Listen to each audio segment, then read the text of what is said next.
This is Vancouver, a city on the west coast of British Columbia, a Canadian province that decriminalized all drugs in response to the opioid epidemic. These measures were set in place in a desperate attempt to clean up the streets and to save the lives of the people who use toxic drugs. But many Canadians think it's doing the exact opposite. The province is now handing out free, taxpayer-funded, safe supply drugs and clean pipes and needles to administer them, as well as offering safe injection sites where people are encouraged to shelter inside and use drugs under the supervision of volunteers. However, for those who wish to use drugs outside, this is East Hastings, the most drug-addicted street in the city, known as the largest open-air drug market in the country, as well as a place to buy, sell, or trade stolen items without penalty. Jewelry store, handbags. It feels like the flea market, kind of. And that's me, about to take a walk down the street for the first time to see what's really going on out here. That's got to be the most contorted I've ever seen somebody's back. But before I go there, I wanted to know what kind of effect decriminalization is having on the rest of Vancouver, and what do the people living here have to say about it? What are you guys' opinions on decriminalization of drugs in British Columbia? I'm sorry, no comment. I'm not interested in talking to you guys about that right now. No comment, thanks. Sorry, guys. Not today? All right. Yeah, I mean, it's messy, but certainly it's a complex issue, and I don't know if decriminalization will help or make it worse. Right. I I think think we're still in the process of finding that out? It could go either way. If you look at like the root causes, it could increase the amount of people there, or it could at least help them find other solutions to get better. Right. Because maybe going to jail is not always the right option. I'm not really sure, to be honest. Yeah. Don't know where you stand?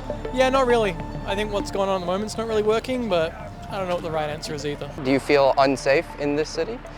Yeah, often this city kind of sucks for that. Right. Yeah, it is what it is. How long have you been living here in Vancouver? 6 years. Okay. And have you watched it slowly degrade into this over time? It's always like this to a certain extent, but it's been getting worse, I think. But Right. I mean, I think there's lots of elements like anything, you know, there's no one simple answer, there's no one simple thing to point the finger at, but yeah, I don't know if it's the decriminalization of drugs or just the cultural acceptance of drugs, and yeah, even our park here, you know, and the fields around, walking our dog at night sucks. Our dog's been attacked by random people and their, you know, dogs because they're out of it and whatever, so yeah, kind of sucks. Hastings at nighttime is an entirely different story. The streets here have become so chaotic. There's several YouTube channels that solely upload content like what you're about to see.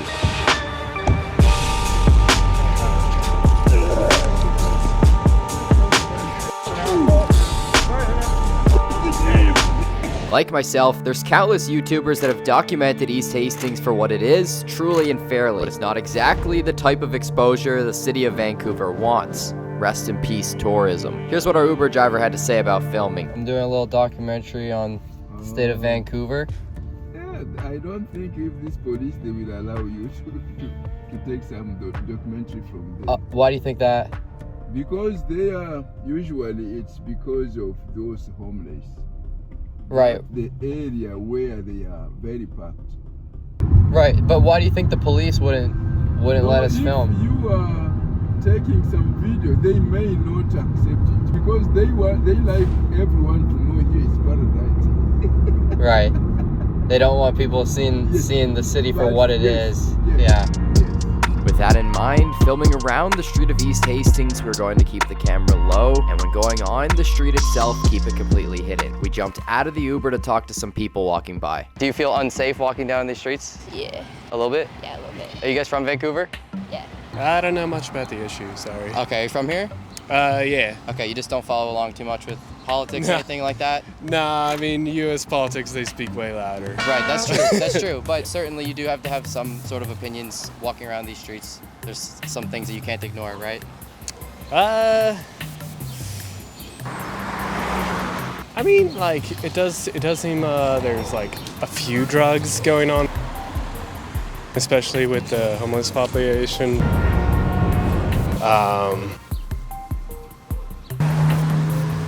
It's worse other places. Like, it could be better here, but it's worse other places.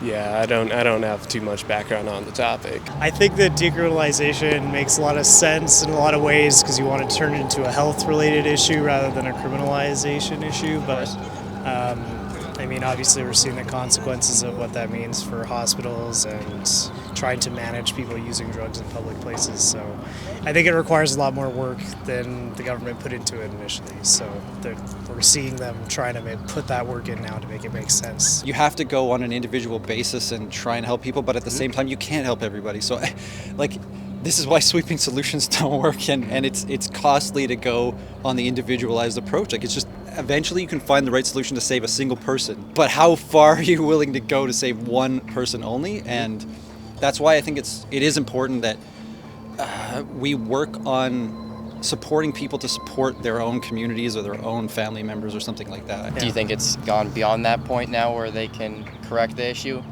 I don't think that we should look at it that way. Policy stuff, it takes time. You got to figure it out and use research and, make sure you're looking out for everybody's best interests, including the members of the public and the people who need the help who are drug addicted. Right. Some people would probably argue that we need to put more into it, and I Elaborate on that. What is putting more into it? Like mental health treatments and stuff? So decriminalization is one thing, and I think that there were some really good intentions behind doing that, and I don't feel like it lived up to the promise. Do you feel safe walking out here in these parks with your dog and family or whoever you walk with? Yeah, I do. I mean, I've got a big dog with me, and I know a lot of people might not, but Right. yeah, I feel safe. It's just more an issue of trying to make sure that everyone can use these parks and feel that way too. Right, People with because kids might. everybody might not feel the same way as you, right? Yeah, I understand that. If I had kids, I might feel different. So Right. The supply comes in, people get hooked, and then you've got people dependent on it, whether they want help or not. Right. And it's harder to live the life that the parents and grandparents had in general. And people are more desperate now. Times are desperate. There's just not as much opportunity. People look for whether they're looking for an escape or they fall into a bad position. It feels like you can't win, and it's all part of the quote problem. The slope is already slippery, and then you're just pouring oil onto it, and then now we're lighting it on fire, in my opinion. By mid-afternoon, things quickly turned violent near the corner of Hastings and Main. A large crowd faced off with police before punches were thrown and projectiles aimed at officers. Generally, most people here were on the same page about drug decriminalization measures, including this guy. You from Vancouver? No. No? Are you just traveling here? No, I'm just here for study. Here studying? Yeah, studying. Okay. How long have you been here?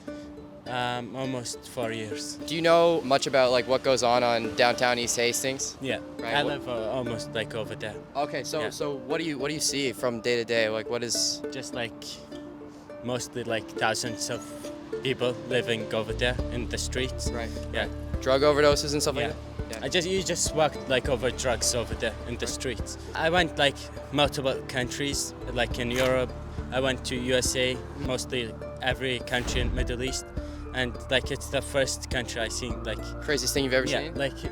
I went with my mom into Hastings. Yeah. It's just you can walk in drugs. Right. Yeah. So she was scared because So you live close to there? yeah, I live close near here. Right. So yeah. So these sirens we're hearing now, is that likely responding drug overdose, paramedics type? Yeah, I thing? think so. Yeah. Right. When I drive over there, it's just crazy. So Do you hear these sirens often? yeah, How often?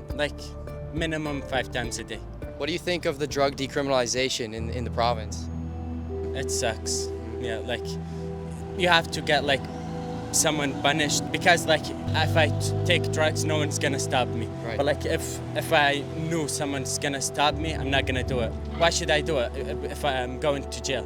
You think it's eliminating the stigma around drug use and Yeah. it's making it A-okay? And they're giving them drugs, so they're making it worse. Safe supply, right? Yeah, they're making it worse, the government. Right. What's the craziest thing you've seen since living in Vancouver, studying here? Just to be honest, I went 2 times over there. Yeah.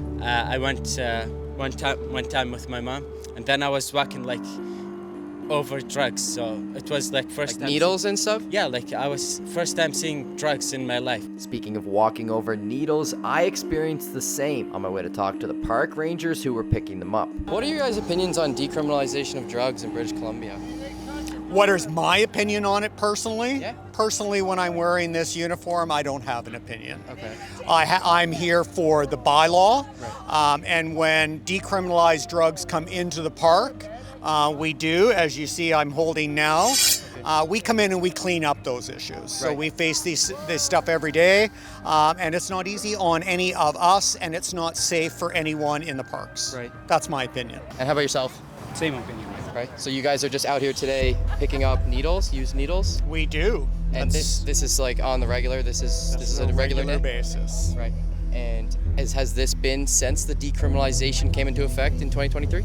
Absolutely. I mean, there's no longer, people call it safe spaces to do that, Right. and there's not a clear understanding what a safe place is. So people often think that a park is someplace safe for them to do that. It's not. So that's why you have persons like us that make sure that the park is clean and safe for you and for me. Right. And what about on the other spectrum of it, actual overdoses from these drugs? Is this something you guys have to respond to on a daily basis? We do respond to that. It's part of our making sure that people are safe. Has it happened more? Again, you're looking for an opinion, and while I'm wearing this uniform, I don't have much of one.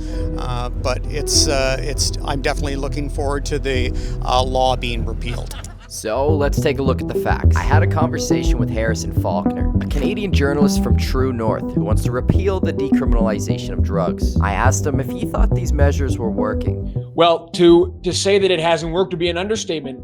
Of course, once the federal government made the full decriminalization effort for British Columbia, gave them that exemption to decriminalize the possession of all hard drugs, the news came out just shortly after that opioid overdose and drug overdose was the leading cause of death among BC youth, 10 to around 20 years old, all right? So we're dealing with 10 to around, I think, 24 years old, but you get the picture.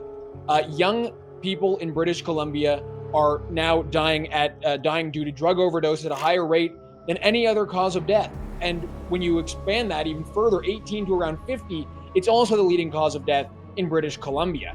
So, like I said, it's an understatement to say that decriminalizing the possession of hard drugs has been a very big problem for British Columbia. It's been disastrous, let alone just the carnage that's been unleashed in the streets of British Columbia.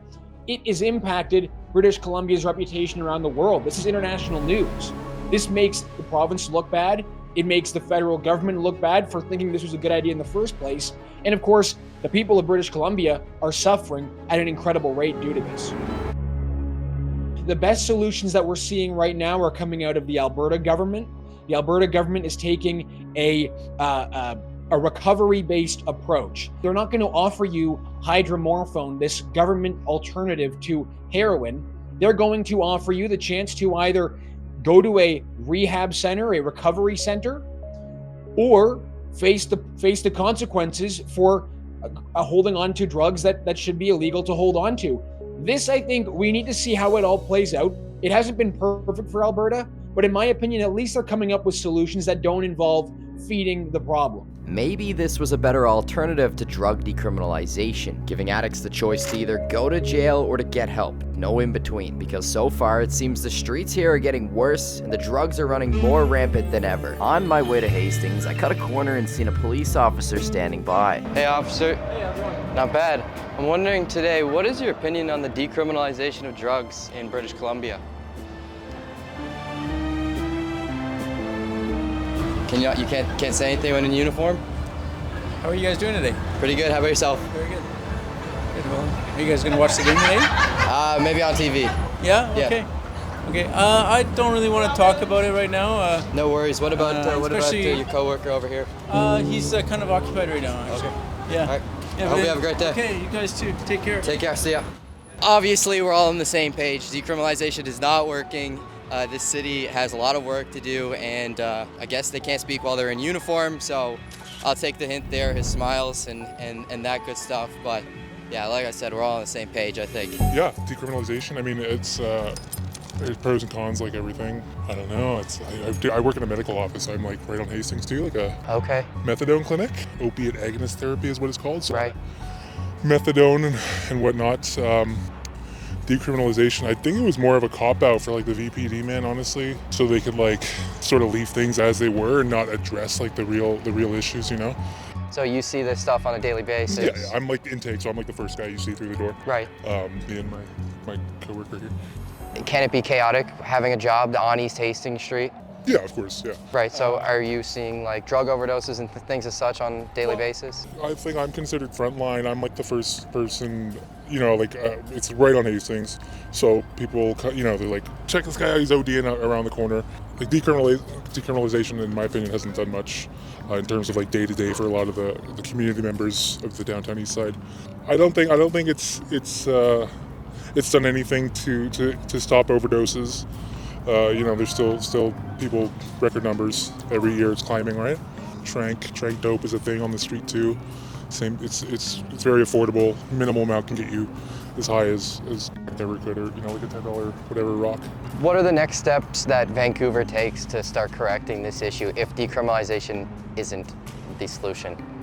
Access to mental health services, I think, should be one of the number one priorities. I'd say that. I mean, that and housing. There's virtually no housing for a lot of the unhoused folks, and it's coming on summer too. So we're going to see a lot of people coming to Vancouver, looking just to party. It's Hastings is known as like a party.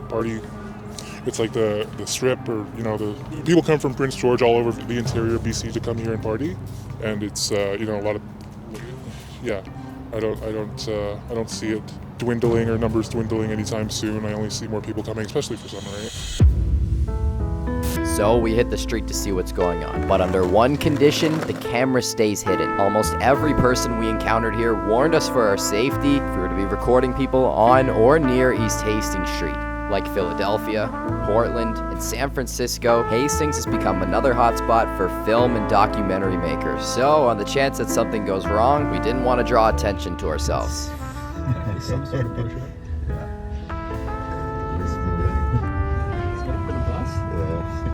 Also, I kindly ask you consider supporting me on Patreon, because like this one, most of the topics I cover on YouTube can be extremely controversial, and that is leading me into the abyss of demonetization. It's $5 Canadian a month, and you can get extended, uncensored versions of the videos, and you can help me keep this channel alive. Link in description.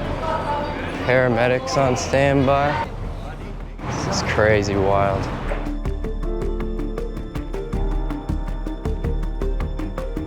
How much are the chocolate bars? How much? It's free? How much money? 5. Okay, I'll come back. I gotta go get my wallet in the car. 5 chocolate bars for $5. It's $1 a piece. Pretty good deal considering those are like what, $2.50, $3? Oh, haircuts. That's pretty cool. That's gotta be the most needles I've seen on the ground in my entire life. Look at that. Insane. Wait till I can see. Wait till I... All right, what's for sale? Designer colognes, jewelry store, handbags. It feels like the flea market, kind of. The smell is terrible. Yeah, it smells so really, really bad down here. Wow. Whoa.